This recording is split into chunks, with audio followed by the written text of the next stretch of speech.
like it. Yeah. I like it. Boy, it feels so good.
Well, thanks for coming over, guys, today and playing some music with me.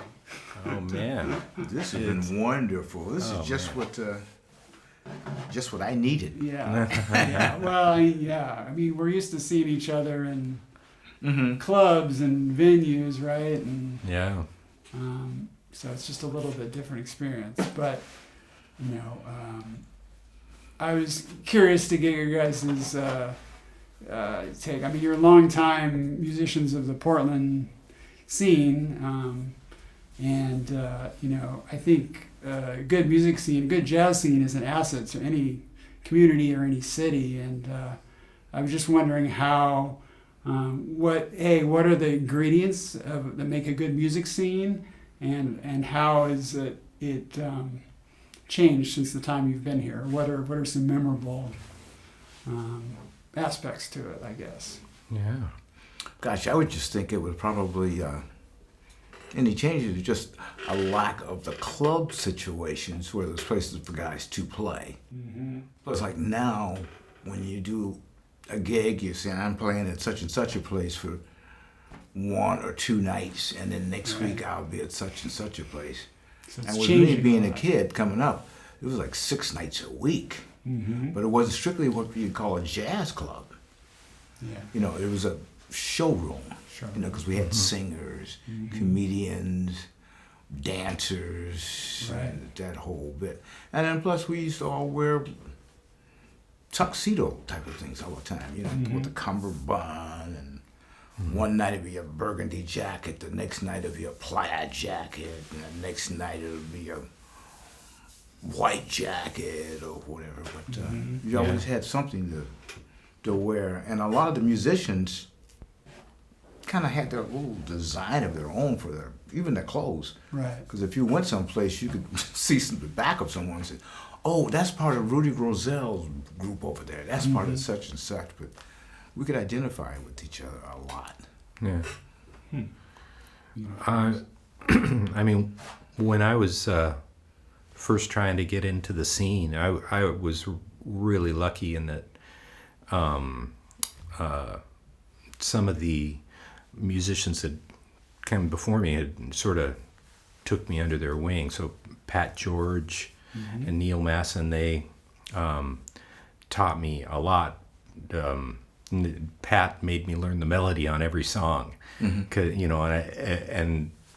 I thought that was just the way you learned a song, and so it was such great training, and then playing beside Jean Ronnie, she'd say, do you know whatever, some obscure standard? And I'd say no, and she'd say, well, just follow my left hand, and so I probably learned hundreds of tunes, from Jean, and so I feel like one of the wonderful things about Portland was that sort of that the musicians in town were sort of welcoming to new people coming in. And I remember trying to continue that on when I saw somebody new in town. I'd try and jam with them or get them a gig, or because the more players, really good players, come in, the healthier the music scene is. And so yeah, I mean, I think for myself, I know, like, Mel, you had the workshop for so many years. I remember when I was a kid coming up and going to that, and then later teaching at that for many years. And then, like a month ago, someone came up to me and they're like, oh yeah, I remember when you played at Mel's workshop, with Tim Gilson. And it's like, so like the memories that the associations that have younger people have now, you don't realize when you're making an influence on somebody. Just like things were influential on me, like I'll have to tell this story briefly. It's like I was studying with Harry Gilgram, who you mentioned and who you knew for many years, and he was like, oh yeah, you got to come down, it's a jam session. That's part of the jazz tradition, right? Like going to a jam session and learning from people who have been doing it, right? And so he encouraged me, let's go down to the jam session, and he was encouraging. He said, I'll go with you.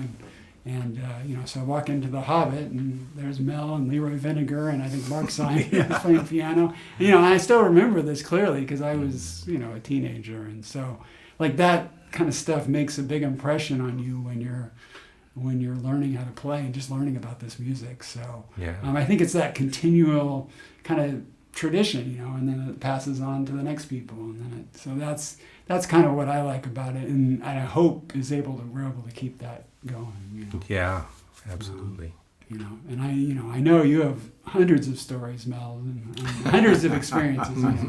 But what were there any influential moments for you when you were coming up and playing music? Oh yeah, it was quite a bit, because the older musicians helped me out. Yeah. Like you said, and that's what made it kind of nice to be able to have someone say, "Hey, little kid, come here. Let me show you how to do this." Because I was so young, trying to get into the jam session, they wouldn't really allow me to be in the club because they're selling alcohol. So I'd have to sit in the kitchen. Sure.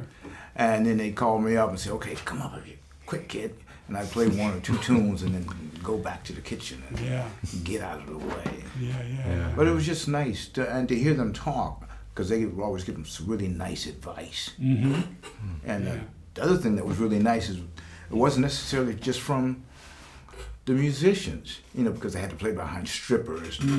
And the women were kind of like big sisters to me. Yeah. And they say, "Little kid, don't be around this kind of a person." And they run from that person or hide from that person or find ways to make an excuse to go to the bathroom or anything. Just get out of the room if something's not right. So life advice, kind of. Looking out for you. Oh, very much so. Very much so. Yeah. And it was very, very helpful. Right.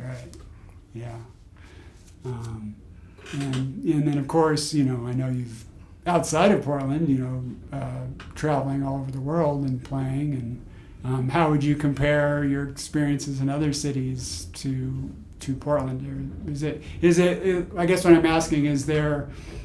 Do musicians influence a place? Is also part of like just this area and the geography, or like it seems like different music happens in different cities. I don't know. Do you find that to be true, or? Very much so. Depending on where you are in, say, the United States, in the Midwest you get a certain sound. The East Coast you got a certain sound. The West Coast you get a certain sound. If you go over to Europe, then you've got some other things happening over there. But the nice thing about it is just knowing those standard tunes. Right. That kind of helped open up the door for someone to let you play. Because if they just look at you and you're saying, "Oh, well, I'm from a different genre of music," they really want to invite you up to play so you can meet them. But when you develop friendship with these people in other parts of the country, they're your friends for life. I still get Christmas cards from musicians I met when I was in Japan playing with Richie Cole. And there was a thing that Tim Gilson and I went over to for the Monterey Jazz Festival, and I still get some things from musicians over there. And it's just at Christmas time, but they could speak English pretty good, but they were always really on top of it. Plus, they weren't little kids though either. So we kind of had like a brother-sister type of a thing, and it's nice because that's what keeps the world moving is music. Music is and jazz is kind of it's American music, but it's spread throughout the world. It does. You don't have to be an American. Good music is good music. You don't have to be a specific kind of person to enjoy that. Exactly. Yeah. So it's fun. It's that international language. Exactly. Yeah. Yeah. And you two have been playing together for decades, right? Yeah, since back in the 80s. Yeah, man. Yeah. Mel can read my mind. Right. Well, you develop those musical relationships, and like you can't. It just takes time to develop that, and you don't. Can't. If you just meet somebody, it's like like getting to know somebody. Like musically, it's like it takes time. Absolutely. And Tim and I, we just kind of grew up together, because my parents lived about a half a block away from Augustana Church, and that's where I kind of grew up Over in All right. Northeast. there when I there? was at Portland State. Uh-huh. Yeah. Okay. And when And, I first moved to Portland, I lived right across the street from Augustana Lutheran. Oh, okay. Yeah. All right. And Yeah. Tim used to, he told me he used to see me with my drum set on the front porch of my parents' house on 14th Street. As he was walking by, I think they probably taking some pictures or something. But I had my drum set sitting out on the front porch and Okay. sitting behind it and smiling and grinning. Mm-hmm. And he'd say, "Oh yeah, I remember you." Okay, so you met each other kind of in the neighborhood then. Semi. We didn't really get to be real tight Yeah. that time. But when I got the band together, the quintet, Right. that's when we really kind of hooked up. Yeah. Because I was trying to go out to Mount Hood Community College to find guys to play. Yeah. And that's where I found, Tim, Phil Baker, George Mitchell, Right. Yeah. everybody. It's all in that neighborhood. Yeah. And then with Tim and with the quintet, we used to work so hard. And we'd rehearse like a couple of days a week. Mm-hmm. But each rehearsal, we came out with 12 well-arranged tunes. Mm-hmm. And then we'd try them out on Friday nights. Mm-hmm. And the way I used to like rehearsal is that, okay, we're going to learn the melody of the tune. Mm-hmm. No solos. Mm-hmm. So everybody would just. So play. when you got there on the gig, Yeah. nobody's going to go to sleep. You were wide awake saying, I'm not going to be the one that's going to screw up. You spent a lot of time in the woodshed to get it all together. Uh-huh. Interesting. Yeah. And plus, when we play a tune, we play it real slow. Uh-huh. In a medium tempo. And we're looking at it saying, no, treat this eighth note like this. I don't know, let's do it. And then play it extremely fast. And so, okay, when we get to the gig, we're going to play it at another tempo. But we didn't discuss what the tempo was going to be when you got to the gig. Yeah. So you on your P's and Q's and call we call them soul tabs. It was a B12 vitamins. We had a whole handful of those. Shove them down before you start playing. Yeah. Keep you on your toes. Oh, Also, I mean, I know one aspect too is like, when you would start the set, you would just there was no like No break. downtime in between. It's like one tune to the next tune, and that keeps the energy up, but it also keeps the musicians on their toes. It would have kept the whole room together. Yeah. Because see, back that time, people came down to hear the music. Mm-hmm. They didn't just come to the club to be seen. Right.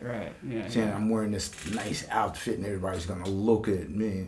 Yeah. Said no, what are they doing? Because they were trying to figure. It was a classroom. Right. There was a lot of musicians that were going to school were saying, what are they playing and why are they playing that? Yeah. Yeah. One thing I always appreciated about you too, and how when your groups that you were playing with, is that, it wasn't, you didn't have your head down and you weren't like absorbed. You were like looking, listening,